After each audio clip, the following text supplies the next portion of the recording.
ವೀಕ್ಷಕರೇ ನಮಸ್ಕಾರ. ಭೂಮಿ ಕ್ರಿಯೇಷನ್ಸ್ಗೆ ಸುಸ್ವಾಗತ. ಯಾರೆಲ್ಲ ಈ ವಿಡಿಯೋವನ್ನು ಸಬ್ಸ್ಕ್ರೈಬ್ ಮಾಡದೆ ನೋಡ್ತಾ ಇದ್ದೀರಾ, ದಯವಿಟ್ಟು ಸಬ್ಸ್ಕ್ರೈಬ್ ಮಾಡಿ, ಲೈಕ್ ಮಾಡಿ ಮತ್ತು ಶೇರ್ ಮಾಡಿ. ಇದರಿಂದ ನಮಗೆ ಇನ್ನಷ್ಟು ವಿಡಿಯೋ ಮಾಡಲು ಪ್ರೋತ್ಸಾಹ ಸಿಗುತ್ತದೆ. ಇವತ್ತು ನಾನು ಮಾಡುತ್ತಿರುವ ರೆಸಿಪಿ ಪಿಜ್ಜಾ. ಹೇಗೆ ಮನೆಯಲ್ಲಿ ಈಸ್ಟ್ ಮಾಡೋದು ಎನ್ನುವುದನ್ನು ತೋರಿಸಿಕೊಡುತ್ತೇನೆ. ನಂತರ ಪಿಜ್ಜಾ ಮಾಡುವುದನ್ನು ತೋರಿಸುತ್ತಾ ಇದ್ದೀನಿ. ಮನೆಯಲ್ಲಿ ಈಸ್ಟ್ ತಯಾರಿಸುವ ವಿಧಾನ. ಒಂದು ಲೋಟಕ್ಕೆ ಬೆಚ್ಚಗಿನ ನೀರನ್ನು ಹಾಕಿಕೊಳ್ಳಬೇಕು. ಈ ಬೆಚ್ಚಗಿನ ನೀರಿಗೆ 1 ಚಮಚ ಬೆಲ್ಲವನ್ನು ಹಾಕಬೇಕು ಅಥವಾ ಜೇನುತುಪ್ಪವನ್ನು ಹಾಕಿ, ಇಲ್ಲವಾದರೆ ಸಕ್ಕರೆಯನ್ನು ಹಾಕಿ. ನಂತರ 5 ಚಮಚ ಮೊಸರನ್ನು ಹಾಕಬೇಕು. ಚೆನ್ನಾಗಿ ಮಿಕ್ಸ್ ಮಾಡಬೇಕು.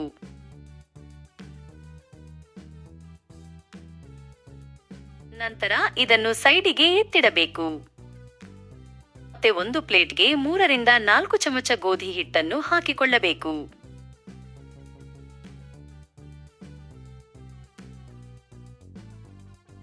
ನಂತರ ಇದಕ್ಕೆ ಮಿಕ್ಸ್ ಮಾಡಿಟ್ಟಂತಹ ನೀರನ್ನ ಗೋಧಿ ಹಿಟ್ಟಿಗೆ ಹಾಕಿ ಚೆನ್ನಾಗಿ ಕಲಸಬೇಕು.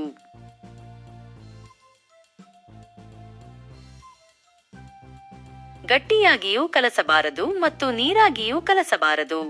ಗೋಧಿ ಹಿಟ್ಟು ಈ ಹದಕ್ಕೆ ಇರಬೇಕು. ಹೀಗೆ ಮಾಡಿಟ್ಟ ಹಿಟ್ಟಿನ ಮಿಶ್ರಣವನ್ನು ಒಂದು ಬೌಲಿಗೆ ಹಾಕಿ ಬೆಚ್ಚಗಿನ ಜಾಗದಲ್ಲಿ ಇಡಬೇಕು.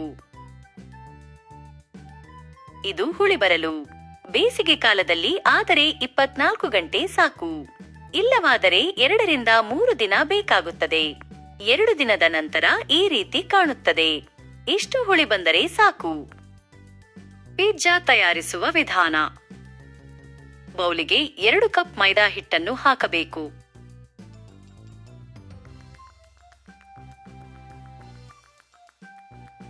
ಅದಕ್ಕೆ ಮಾಡಿಟ್ಟಂತಹ 5 ಚಮಚ ಈಸ್ಟ್ ಅನ್ನು ಹಾಕಬೇಕು.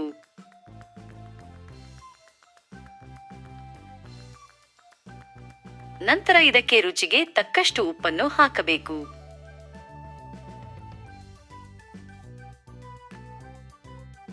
ಚೆನ್ನಾಗಿ ಕಲಿಸಿಕೊಳ್ಳಬೇಕು. ನೀರು ಬೇಕಾದ್ರೆ ಹಾಕಿಕೊಳ್ಳುತ್ತಾ ಚೆನ್ನಾಗಿ ಮಿಕ್ಸ್ ಮಾಡಿಕೊಳ್ಳಬೇಕು. ಮಿಕ್ಸ್ ಮಾಡಿಟ್ಟಂತಹ ಹಿಟ್ಟಿಗೆ ಬೆಣ್ಣೆಯನ್ನು ಹಾಕಿ ಚೆನ್ನಾಗಿ ನಾದಿಕೊಳ್ಳಬೇಕು. ಇಲ್ಲಿ ಚೆನ್ನಾಗಿ ನಾದಿದಷ್ಟು ಪಿಜ್ಜಾ ತುಂಬಾ ಚೆನ್ನಾಗಿ ಬರುತ್ತದೆ.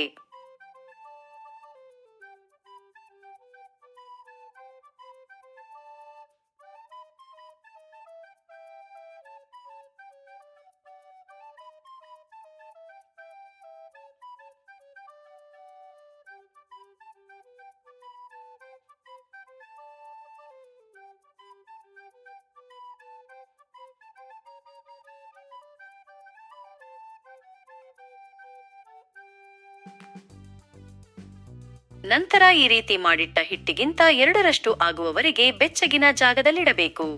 ಬೇಸಿಗೆ ಕಾಲದಲ್ಲಿ 30 ನಿಮಿಷ ಸಾಕಾಗುತ್ತದೆ. ಮಳೆಗಾಲದಲ್ಲಿ ಮತ್ತು ಚಳಿಗಾಲದಲ್ಲಿ 1.5 ರಿಂದ 2 ಗಂಟೆಯವರೆಗೆ ಬೆಚ್ಚಗಿನ ಜಾಗದಲ್ಲಿ ಇಡಬೇಕಾಗುತ್ತದೆ. ನಂತರ ಅದು ಉಬ್ಬಿ ಬಂದಿರುತ್ತದೆ. ಮತ್ತೆ ಸ್ವಲ್ಪ ನಾದಬೇಕು. ಸ್ವಲ್ಪ ಹಿಟ್ಟನ್ನು ಹಾಕಿ 2 ಭಾಗಗಳನ್ನಾಗಿ ವಿಂಗಡಿಸಿಕೊಳ್ಳಬೇಕು.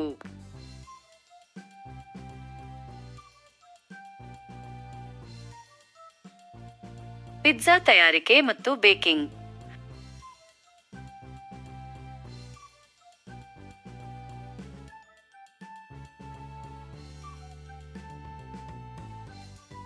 ಒಂದು ಭಾಗವನ್ನು ಒಂದು ಪ್ಯಾನಿಗೆ ಹಾಕಿ ಸರ್ಕಲ್ ಶೇಪ್ನಲ್ಲಿ ಬರುವಂತೆ ತಟ್ಟಬೇಕು. ಸುತ್ತಲೂ ತಟ್ಟಬಾರದು, ಮಧ್ಯದಿಂದ ಮಾತ್ರ ತಟ್ಟುತ್ತಾ ಬರಬೇಕು.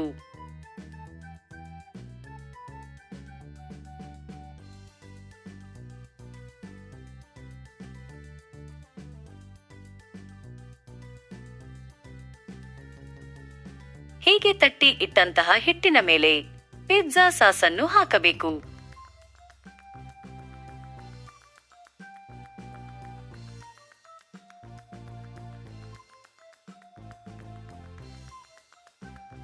ನಂತರ ಅದಕ್ಕೆ ಮೊಜರೆಲ್ಲಾ ಚೀಸ್ ಅನ್ನು ಹಾಕಬೇಕು. ಸ್ವೀಟ್ ಕಾರ್ನ್ ಅನ್ನು ಹಾಕಬೇಕು. ಕ್ಯಾಪ್ಸಿಕಮ್ ಅನ್ನು ಹಾಕಬೇಕು. ಈರುಳ್ಳಿಯನ್ನು ಹಾಕಬೇಕು. ಬೇಕಿದ್ದರೆ ಅದಕ್ಕೆ ಚಿಲ್ಲಿ ಫ್ಲೇಕ್ಸ್ ಮತ್ತು ಒರಿಗಾನೋ ಹಾಕಬಹುದು. ಇಲ್ಲವಾದರೆ ಬೆಂದ ಮೇಲೂ ಹಾಕಬಹುದು. ನಂತರ ಪಿಜ್ಜಾ ತುದಿಯಲ್ಲಿ ಸ್ವಲ್ಪ ಹಾಲನ್ನು ಸ್ಪ್ರೆಡ್ ಮಾಡಬೇಕು. ಇದರಿಂದಾಗಿ ಗೋಲ್ಡನ್ ಬ್ರೌನ್ ಬರುತ್ತದೆ. Oven settings. ಪ್ರೀಹೀಟ್.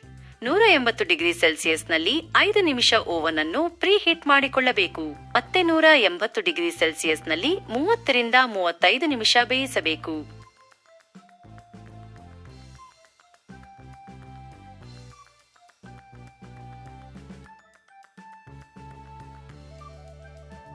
ಬೆಂದ ಮೇಲೆ ತೆಗೆಯಬೇಕು. ತೆಗೆದ ನಂತರ ಅದರ ಮೇಲೆ ಚಿಲ್ಲಿ ಫ್ಲೇಕ್ಸ್ ಮತ್ತು ಒರೆಗಾನೋ ಹಾಕಬೇಕು. ನಂತರ ಕಟ್ ಮಾಡಬೇಕು. ಕಟ್ ಮಾಡಿಟ್ಟಂತಹ ಪಿಜ್ಜಾ ಸವಿಯಲು ಸಿದ್ಧ. ಮತ್ತೆ ಬರುತ್ತೇನೆ ಇನ್ನೊಂದು ರೆಸಿಪಿಯೊಂದಿಗೆ. ಅಲ್ಲಿಯವರೆಗೆ ವಂದನೆಗಳು.